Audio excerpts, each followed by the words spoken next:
Okay, well, welcome to Unit 5, all about evolution.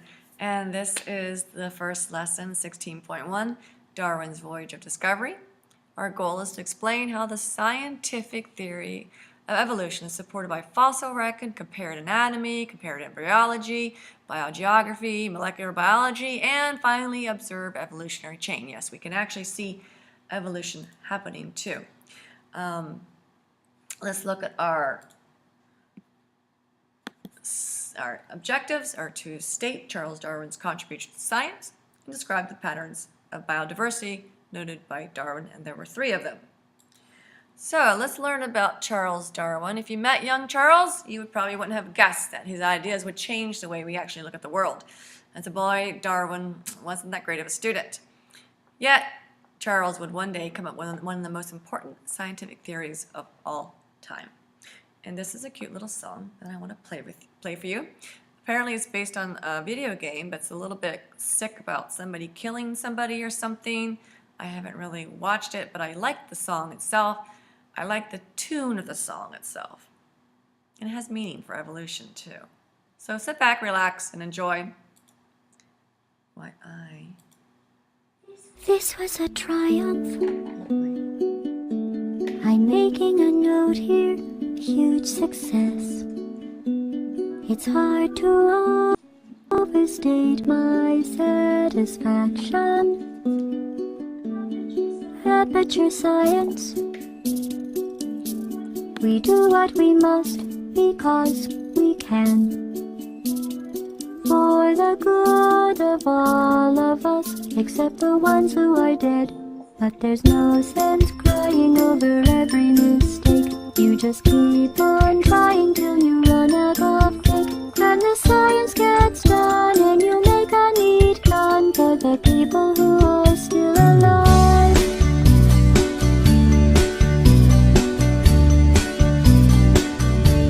I'm not even angry. I'm being so sincere right now. Even though you broke my heart and killed me and tore me to pieces and threw every piece into a fire. As they burned, it hurt because I was so happy for you. Now these points of data make a beautiful line, and we're out of data, we're releasing on time. So I'm glad I got burned. Think of all the things we learned for the people who are still alive.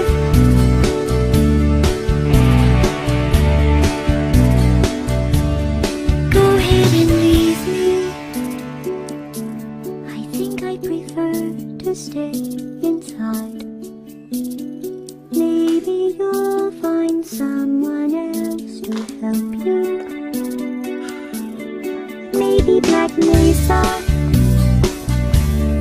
That was a joke, haha, that chance. Anyway, this cake is great. It's so delicious and moist. Look at me still talking when there's science to do. When I look up there, it makes me glad I'm not you. I've experiments to run. There is research to be done on the people who are still alive. And believe me, I am still alive. I'm doing science and I'm still alive. I feel fantastic and I'm still alive. While you're dying, I'll be still alive. And when you're dead, I will be still alive. Still alive. Still alive. Yes, the theory of evolution is still alive. That's probably why I like that video the most. All right, let's go back to our PowerPoint right here. So our first objective is to state Charles Darwin's contribution to science. Let's learn a little bit about the young man when he was doing his travels. So he was born in England on February 12th, 1809, and he grew up at a time when the scientific view of the natural world was changing. Basically, there are other scientists that are out there coming up with some of the same kind of ideas. For example, geologists were suggesting that the Earth was ancient and had changed over time, and biologists were suggesting that life on Earth had also changed. The process of change over time is called evolution. So Darwin was invited to sail on this ship called the HMS Beagle, and it's a 5-year voyage mapping the coastline of South America is what he did. He planned to collect specimens of plants and animals on the voyage, and no one knew it, but this would be one of the most important scientific voyages in history. Darwin developed a scientific theory of biological evolution that explains how modern organisms evolved over long periods of time through descent from common ancestors. And there you go. That is objective 1. Let's move on to objective 2 now, a little more details on this. Describe the 3 patterns of biodiversity that he noted. So, I don't know why I have that twice. Darwin actually filled his notebooks with observations about the characteristics and habitats of different species he saw. He wanted to explain the biological diversity he observed in a scientific way. He looked for larger patterns into which his observations might fit. So as he traveled, Darwin noticed 3 distinct patterns of biological diversity. The first was that species vary globally, and they vary locally is the second one, and the third one is the species vary over time. And we're going to look at each one of these patterns a little more in detail. The first is species vary globally. So Darwin noticed that different animal species inhabited separate but ecologically similar habitats around the globe. For example, he found these flightless birds called rayas live in grasslands of South America. Rayas look and act a lot like ostriches, yet rayas live only in South America and ostriches live only in Africa. So when Darwin visited Australia's grasslands, he found another large flightless bird called the emu too. There's a lot of similarities, different environments. Darwin also noticed that rabbits and other species living in European grasslands were missing from the grasslands of South America and Australia. That was kind of strange too. So Australia's grasslands were home to kangaroos and other animals that were found nowhere else. The next thing that Darwin noticed is that species vary locally too. Darwin noticed that different yet related animal species often occupy different habitats within a local area. For example, Darwin found 2 species of rayas living in South America, one in the Argentina's grasslands, and the other in the colder, harsher grass and scrubland to the south. Other examples of local variation came from the Galapagos Islands about 1,000 kilometers off the Pacific coast of South America. These islands are close to one another, yet they have different ecological conditions. Several islands were home to distinct forms of giant land tortoises. Darwin saw differences among giant land tortoises that inhabit the islands and learned from the island's governor that the tortoise shells varied in predictable ways from one island to another. The shape of the tortoise shells correspond to different habitats. For example, Isabella Island had these high peaks and is rainy and has abundant vegetation that is close to the ground. The tortoise from Isabella Island had a dome-shaped shell and a short neck. Hood Island, in contrast, dome-shaped and short neck, pointing the wrong one. Hood Island, in contrast, in the Galapagos, had flat, dry, and has sparse vegetation. So and these tortoises evolved to have long neck and a shell that was curved, as you can see here, and open around the neck and legs, allowing the Hood Island tortoises to reach sparse, high vegetation. Different adaptations to their environments.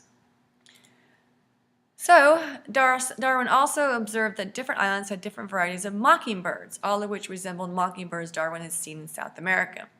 In addition, Darwin noted several different types of small brown birds on the islands with beaks of different shapes.